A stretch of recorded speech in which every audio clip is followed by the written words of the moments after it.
नमस्कार, मैं हूं दीपाली राणा। आप देख रहे हैं सीएनबीसी आवाज। आपके तमाम स्टॉक स्पेसिफिक सवाल शो में हम करते हैं शामिल। आपके पास कोई भी क्वेश्चंस हैं स्टॉक स्पेसिफिक, फिर चाहे वो ट्रेडिंग पोजीशंस हो, इन्वेस्टमेंट क्वेरीज हो, तो इस शो में शामिल होकर आप अपने स्टॉक्स पर राय ले सकते हैं। कैसे कर सकते हैं पार्टिसिपेट? पहले वो तरीका आप नोट कीजिए। 7045220000 हमारा व्हाट्सएप नंबर है, उस पर अपने सवाल आप हमें लिख भेजिए। ये show Twitter, Facebook, social platforms पर लाइव भी जा रहा है, तो आप अपने क्वेश्चन वहां भी पोस्ट कर सकते हैं। आज आपकी सभी क्वेरीज को आंसर करने के लिए मंत्री फिनमार्ट के अरुण कुमार मंत्री हमारे साथ मौजूद है। अरुण नमस्कार, स्वागत है आपका। और पहले तो प्रीवियस सेशन में क्या हुआ, क्या रणनीति अगले हफ्ते की होनी चाहिए, इस पर ही बातचीत करते हैं।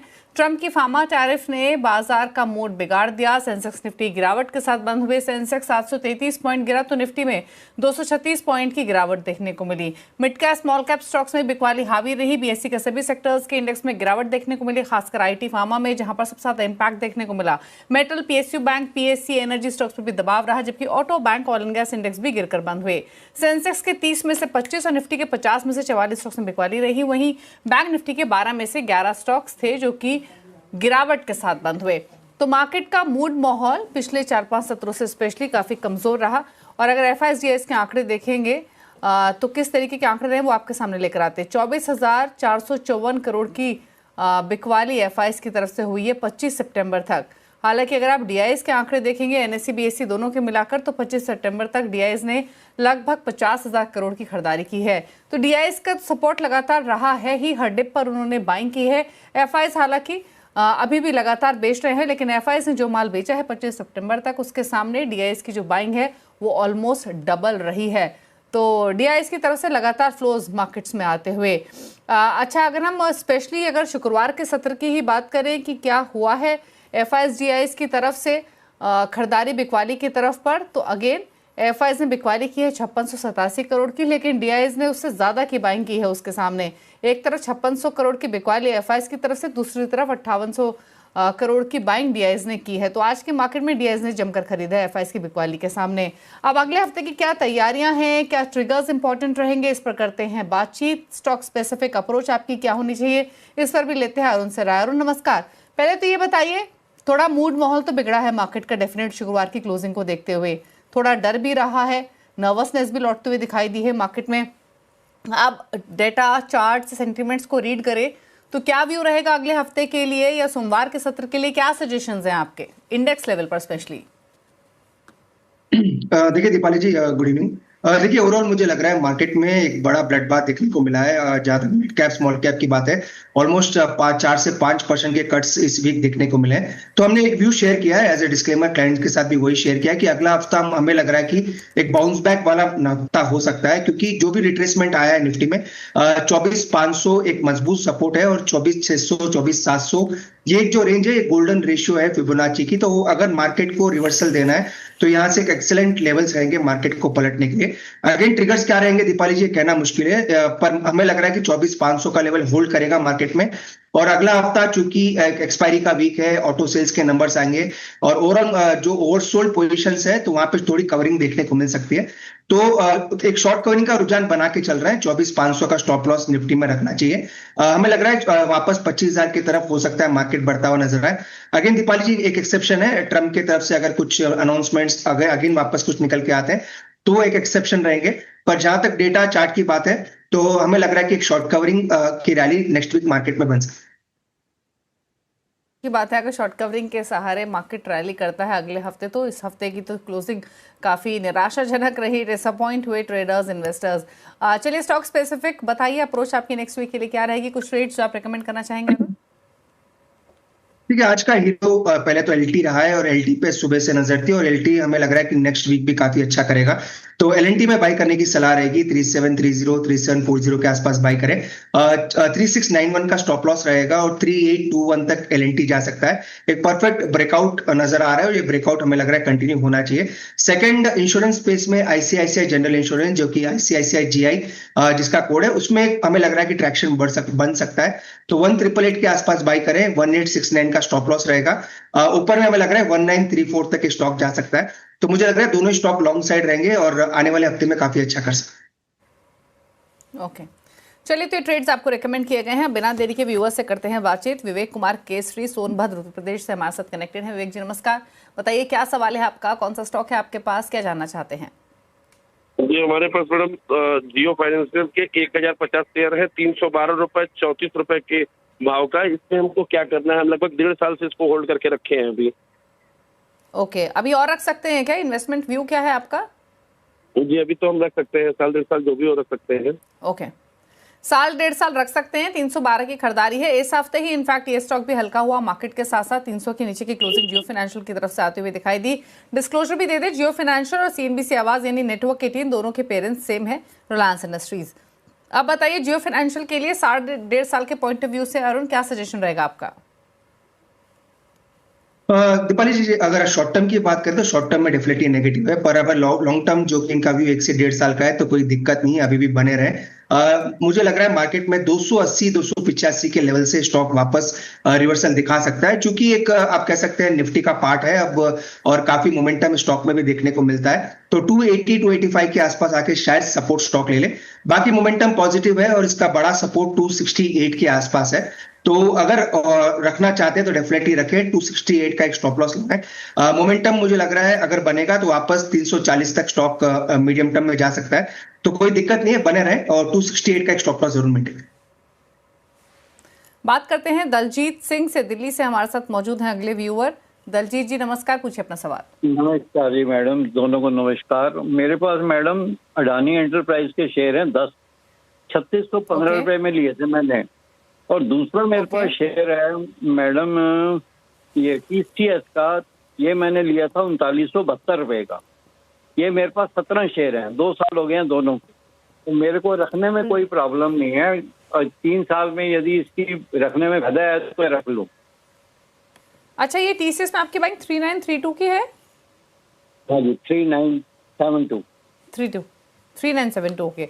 तो आपकी अदानी एंटरप्राइजेस में आपने क्या बाइंग बताई आपने? एक बार अदानी एंटरप्राइजेस का लेवल मेंशन करेंगे दोबारा? मैंने बताएगी 3615 रुपए, 3615। ओके, तो अदानी एंटरप्राइजेस में 3615, 3932 आपकी बाइंग है। टीसीएस में ऑलरेडी होल्ड कर रहे हैं 2 साल से, और रख सकते हैं अगर नुकसान कम होने की प्रोबेबिलिटी दिखाई दे रही हो या वैल्यू नजर आ रही हो। 3 साल रख सकता हूँ। ओके, 3 साल रख सकते हैं, ठीक है। क्या करें अभी इन दोनों पोजीशंस में?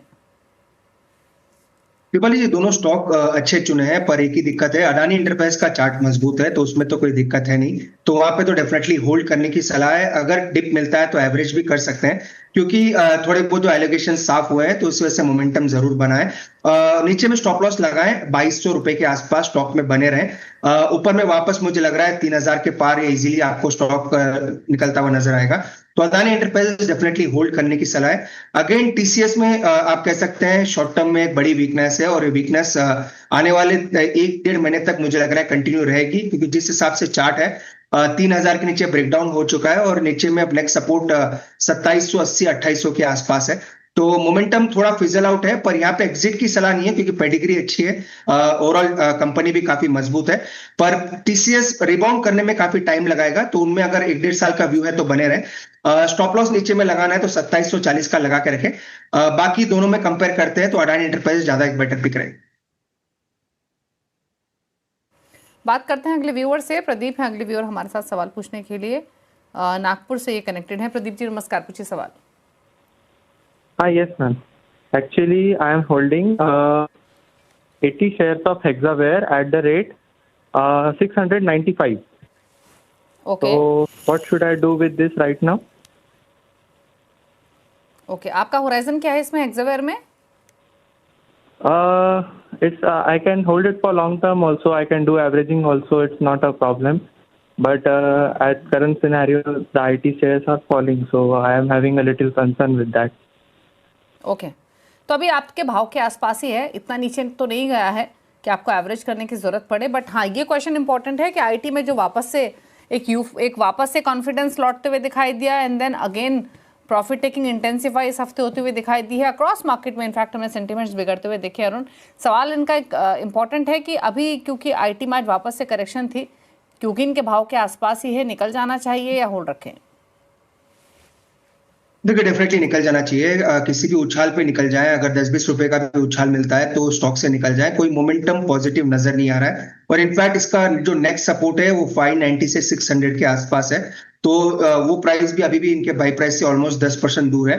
तो अगर मार्केट में मंडे ट्यूसडे कभी भी मोमेंटम आता है और अगर स्टॉक में 10-20 रुपए की भी रैली देखने को मिलती है तो एग्जिट कर ले।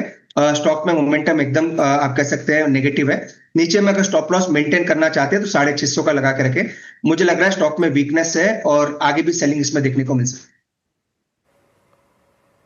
ओके, बात करते हैं अब अगले व्यूअर से। हमारे साथ है सवाल पूछने के लिए अगले व्यूअर उदय इनफैक्ट कनेक्टेड है हमारे साथ जम्मू से। उदय जी नमस्कार, पूछिए अपना सवाल।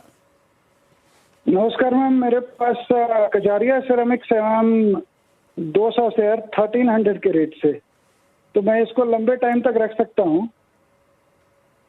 ओके, लंबे समय के लिए रख सकते हैं। कजारिया सिरेमिक्स 1300 की बाइंग है, 117 रुपए नीचे है इनके भाव से। अरुण क्या सलाह है इनके लिए? ये होल्ड कर सकते हैं, इसका चार्ट अभी भी अच्छा है। इनफैक्ट ऐसे मार्केट में भी मेजर मूविंग एवरेज के ऊपर है, तो डेफिनेटली होल्ड करें। स्टॉप लॉस 1120 के आसपास लगा के रखें। जब तक 1120 में होल्ड कर रहा है कोई दिक्कत नहीं है। अगर थोड़ा लॉन्ग टर्म नजरिया है तो मुझे लग रहा है 1340 1360 तक स्टॉक जा सकता है। दिक्कत एक ही है, मार्केट में वीकनेस है, इसलिए स्टॉक में कंसोलिडेशन देखने को मिल रहा है, पर होल्ड करने की सलाह है और 1120 का स्टॉप लॉस। ओके, बात करते हैं अब अभिजीत हैं अगले व्यूअर हमारे साथ। अभिजीत दे कोलकाता पश्चिम बंगाल से। अभिजीत नमस्कार, बताइए अपना सवाल। मैडम 500 शेयर लिए अपोलो माइक्रो सिस्टम का, तो 190 का भाव में, तो क्या करूँ? अभी होल्ड करूँ क्या इसको, क्या करूँ?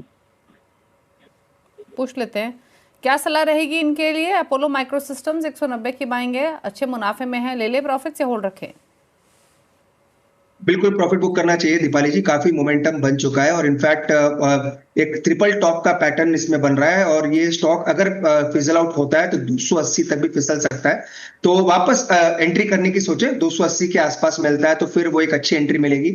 तो ऑलमोस्ट आप कह सकते हैं 15-16% की डिप देखने को मिल सकती है। तो प्रॉफिट बुक कर ले 324-330 के बीच में।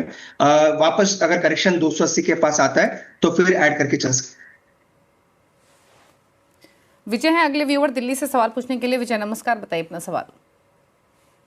हेलो, पूछिए क्या क्वेश्चन है आपका? मैम मेरे पास एनसीसी के 7500 शेयर है 269 पर, और एक्साइड के 3500 शेयर है 490 पर। मैं 2 से 3 साल तक होल्ड कर सकता हूँ इनको। ओके, 2 से 3 साल होल्ड कर सकते हैं। एनसीसी 269 और एक्साइड 490 की इनकी बाइंग है। क्या सलाह रहेगी? दोनों ही शेयर्स में नुकसान है इनको फिलहाल। देखिए एनसीसी की जहां तक बात है, चार्ट इसका वीक हो रहा है और धीरे धीरे मुझे लग रहा है स्टॉक आपको नीचे के लेवल दिखा सकता है। चूंकि इनका व्यू 2 से 3 साल का है तो फिलहाल होल्ड करें, पर स्टॉप लॉस 170 के आसपास लगा के रखें। अगर ये 170 तोड़ेगा तो इसका लॉन्ग टर्म ट्रेंड खराब हो सकता है और ये वापस बड़ा डिप वहां से दिखा सकता है। तो ऑलरेडी ये काफी ऊपर की बाइंग है, इसलिए 170 का स्टॉप लॉस एनसीसी में जरूर लगाएं। एक्साइड का चार्ट अभी भी मजबूत है और नो डाउट ये हफ्ते 6% गिरा है, पर अभी भी अपने मेजर सपोर्ट 345 के ऊपर है। तो एक्साइड में बने रहे, पर 345 का एक स्टॉप लॉस जरूर मेंटेन करें। ओके, तो चलिए ये राय रही आपके लिए एक्साइड के लिए। बात करते हैं अब अगले व्यूअर से, और सवाल पूछने के लिए हमारे साथ मनोज गोयल हैं रोहतक से। मनोज नमस्कार, बताइए अपना सवाल। नमस्कार मैम, मेरे पास CDSL है मैम, मैंने परचेज किया 1780 में और मैं होल्ड कर सकता हूं, तो इसका मेरे को व्यू देखना था। और एक मेरे पास जियो फाइनेंशियल है 8000 शेयर 275 के रेट में, वो मेरे को लॉन्ग व्यू दोनों का चाहिए। ओके, एक बार आप अपने बाइंग प्राइस मेंशन करेंगे दोबारा लॉन्ग टर्म व्यू के हिसाब से? मैम मैं CDSL 1780 में और जियो फाइनेंशियल 275 में। ओके, क्या राय रहेगी दोनों पर? जियो financial 275, CDSL 1780 long term view? देखिए लॉन्ग टर्म में दीपाली जी दोनों ही स्टॉक अच्छे हैं, पर शॉर्ट टर्म में थोड़ा बहुत आप कह सकते हैं नीचे रिएक्शन नीचे की तरफ आ सकता है। CDSL में इनके लिए एक राय ये रहेगी 1350-1400 के बीच में अगर स्टॉक मिलता है तो इनको ऐड करना चाहिए। वो एक मजबूत सपोर्ट है। किन्हीं कारणों से स्टॉक नीचे आ रहा है पर धीरे धीरे हो सकता है स्टॉक वापस आपको ट्रैक्शन दिखाता नजर आए। तो अगर 1350-1400 के पास मिलता है, अगर कैपिटल लगा सकते हैं तो वहां पे एवरेजिंग के जरूर सोचें। टेक्निकली अभी भी लॉन्ग टर्म में मजबूत है। जियो फाइनेंस ऑलरेडी मैंने कहा स्टॉक अभी भी लॉन्ग टर्म में अभी भी हायर हाइस हायर लोज बना रहा है। इसका जो बेस्ट एंट्री लेवल रहेगी 280 के आसपास है और इनकी बाइंग भी उसी के आसपास है। तो दोनों ही स्टॉक लॉन्ग टर्म में बने रहे और CDSL में अगर 1400 के नीचे स्टॉक मिलता है तो उसमें ऐड करके भी चल सकता है। महेश अगले व्यूअर हमारे साथ लखनऊ से सवाल पूछने के लिए। महेश नमस्कार, बताइए क्या सवाल है आपका? नमस्कार नमस्कार। मेरे पास ये टाटा केमिकल है 1044 के रेट से 30 शेयर हैं और दूसरा मुझे BSE खरीदना है तो किस लेवल पर खरीद सकते हैं? ओके, टाटा केमिकल्स आपने किस भाव पे बताया? 1044 1044 राइट। 1044 की बाइंग है, 30 शेयर्स है टाटा केमिकल्स में और प्लस BSE खरीदना चाहते हैं। क्या सलाह है इनके लिए? देखिए 890 का स्टॉप लॉस लगाना चाहिए। टाटा केम का चार्ट वीक है, ओवरऑल 890 के नीचे जाएगा तो इसका स्ट्रक्चर काफी नेगेटिव हो सकता है। अभी स्टॉक चूंकि मेजर सपोर्ट्स के ऊपर है तो अभी एग्जिट की सलाह नहीं है। अगर रिबाउंड आ जाता है तो वेल एंड गुड है, अपने पोर्टफोलियो में बनाए रखें पर 890 का स्टॉप लॉस जरूर मेंटेन करें। अगर 890 के नीचे जाता है तो वीकनेस काफी स्टॉक में बन सकती है। और BSE की जहां तक बात है एक्सेलेंट लेवल्स मुझे लग रहा है नजर आ रहे हैं। 2000 का जो लेवल है यहाँ पे डेफिनेटली BSE को ऐड करना चाहिए। अभी 2040 के आसपास है। इनफैक्ट इसका जो ब्रेकआउट हुआ था वो 1950 2000 के पास हुआ, वहां से स्टॉक 3000 तक के लेवल्स छू के आया है। तो मुझे लग रहा है अगर ये BSE ऐड करना चाहते हैं तो अच्छे लेवल्स के आसपास है। 2000 के नीचे मिलता है तो डेफिनेटली इसको ऐड करके चलना चाहिए। ओके, चलिए ये राय रही आपके लिए BSE पर। और फिलहाल 2043 वो लेवल था जहां पर क्लोजिंग आते हुए दिखाई दी। कुछ और सवाल ले लेते हैं और अगला सवाल पूछने के लिए हमारे साथ इनफैक्ट एक हमें सवाल मिला है SMS के थ्रू समीर का राजकोट से IRB पर 1620 शेयर्स है, माफ़ कीजिए। एवरेज बाइंग प्राइस है 41 पर बंद हुआ, 3 रुपये नीचे इनके भाव से, क्या करें? क्लियर निकल जाने की सलाह है। कोई स्टॉक में कोई ऐसी कोई स्ट्रेंथ नजर नहीं आ रही है जहां पे वापस एक रिबाउंड भी देखने को मिले। अगर रिबाउंड देखने को मिलता भी है तो इनके प्राइस के पास शायद आके वापस सेलिंग आ सकती है। तो एग्जिट ऑन रैलीज रहेगी। अगर करंट लेवल पे भी करना चाहे तो करंट लेवल पे भी कर सकते हैं। अगर स्टॉप लॉस मेंटेन करना चाहे तो फाइनल जो सपोर्ट है स्टॉक का 39.5 के आसपास है। तो 39.5 का स्टॉप लॉस लगा लें और किसी भी उछाल में स्टॉक से निकल जाए। वीकनेस काफी है और हो सकता है आने वाले हफ्तों में भी और ये वीकनेस दिखा सकता है। ओके, एक और सवाल लेंगे। आदित्य झुंझुनवाला ने नागपुर से भेजा SMS के थ्रू ICICI बैंक पर 90 शेयर्स इनके पास, 1416 का परचेसिंग प्राइस है, क्या सलाह रहेगी? ICICI bank structure short term में वीक है और यहाँ से हो सकता है स्टॉक एक बार 1320-1340 तक आ सकता है। पर ओवरऑल अगर इनका व्यू लंबा है तो कोई दिक्कत नहीं है। लॉन्ग टर्म में अभी भी मजबूत स्टॉक बना हुआ है। 1300 के आसपास एक मजबूत सपोर्ट है तो जब तक 1300 होल्ड कर रहा है बने रहे। अगर एवरेज करना चाहे 1320 के आसपास मिलता है तो ऐड करके भी चल सकते हैं। तो फिलहाल बने रहे, एक 1300 का स्टॉप लॉस जरूर मेंटेन करें। ओके, तो ICICI बैंक पर ये रही सलाह आपके लिए और 1360 के आसपास क्लोजिंग हुई आज के सेशन में। चलिए रुकना इसी के साथ एक ब्रेक ले। ब्रेक पर कुछ और क्वेश्चन, चल वापस आते हैं।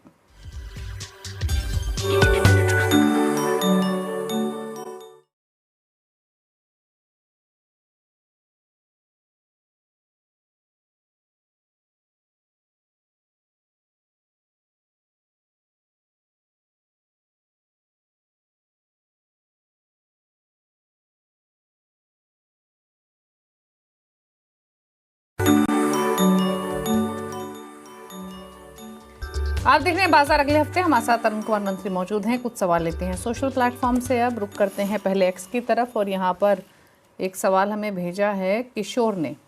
2 सवाल इनके पास। एक्साइड इंडस्ट्रीज 445 की बाइंग है, त्रिवेणी इंजीनियरिंग 500 की बाइंग है। बुक करें लॉसेज या होल्ड करें, नियर टर्म व्यू है? देखिए एक्साइड अगेन जो पहले जो व्यू दिया था सेम वही व्यू रहेगा। 345 का एक सपोर्ट है तो उसी का स्टॉप लॉस मेंटेन करें। चार्ट इसका अभी भी अच्छा है तो 345 एक स्टॉप लॉस रहेगा तो उसके नीचे जब तक नहीं जाता स्टॉक में बने रहने की सलाह है। त्रिवेणी इंजीनियरिंग की जहां तक बात है ओवरऑल चार्ट साइडवेज है, अभी भी कंसोलिडेशन में है। नीचे में स्टॉप लॉस 300 के आसपास रहेगा। क्योंकि फिलहाल कंसोलिडेशन में है और ओवरऑल मार्केट में वीकनेस है, इसलिए स्टॉप लॉस जरूर मेंटेन करें 300 के आसपास, बाकी स्टॉक में बने रहे। मनप का सवाल है, इनके पास है एंजल 1 और इन्होंने एंजल 1 लिया हुआ है 2304 पर और ऐड भी कर सकते हैं, 6 मंथ्स टू 1 ईयर का व्यू है, क्या करें? फिलहाल ऐड करने की सलाह नहीं है, थोड़ा और वीकनेस आ सकती है, अराउंड 2000 तक मुझे लग रहा है स्टॉक फिसल सकता है, तो फिलहाल ऐड ना करें, जो स्टॉक है उसमें बने रहे। अगर ऐड करना है तो 2000 के आसपास एक बार रिव्यू करेंगे।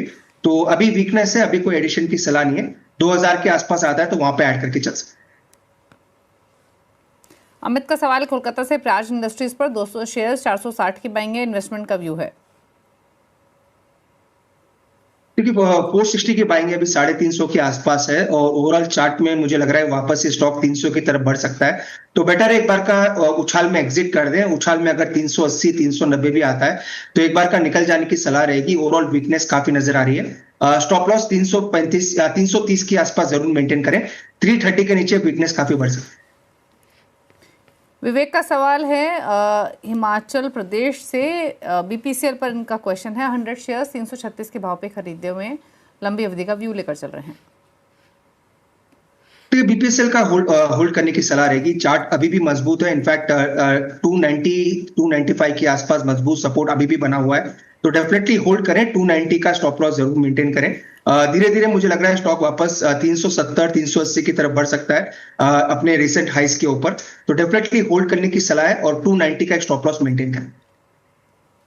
ओके, एक सवाल हमें सुनीता ने भेजा है, सवाल है जेएसडब्ल्यू स्टील पर। जेएसडब्ल्यू स्टील में इन्होंने पोजीशन बनाई हुई है, लगभग इनके पास 220 शेयर्स है, पुरानी होल्डिंग है इनकी, बाइंग प्राइस भी 780 का बता रही हैं जो मेंशन किया है, उस हिसाब से तो अच्छा मुनाफा है, क्या करना चाहिए?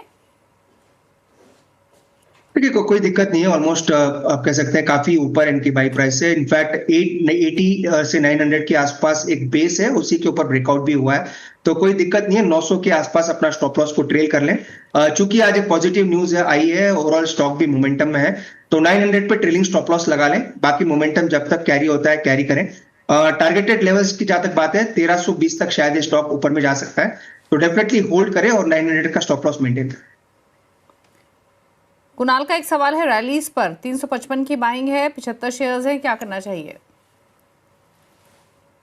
देखिए अगेन ये स्टॉक में भी ब्रेकडाउन हुआ है और इनफैक्ट ये स्टॉक भी मुझे लग रहा है 280 की तरफ बढ़ रहा है, तो उछाल में निकल जाने की सलाह रहेगी। 298 का स्टॉप लॉस मेंटेन करें।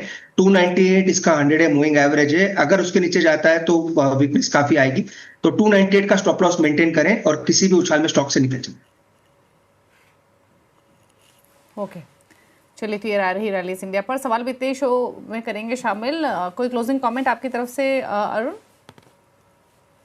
कृपाली जी, काफी स्टॉक्स पे डिस्कशन हुआ, क्लाइंट्स के पोर्टफोलियो में डेफिनेटली हो सकते हैं, measure of the stocks trader friendly stocks भी है और कहीं ना कहीं हमने प्रीवियसली इनको एडवाइस भी कर रखा होगा, पर अभी पर्सनली मेरे पोर्टफोलियो इनमें से कोई भी स्टॉक नहीं है, तो डेफिनेटली ये डिस्क्लोजर जरूर माइंड में रखें। बाकी L&T हमने आज लाइव मार्केट में भी रिकमेंड किया है और सेम आपके शो पे भी हमने शेयर। शुक्रिया आपका अरुण आने के लिए शो में और सभी क्वेरीज को आंसर करने के लिए। इसी के साथ शो में तो इतना ही। ब्रेक के बाद भी खबरें जारी हैं। नमस्कार।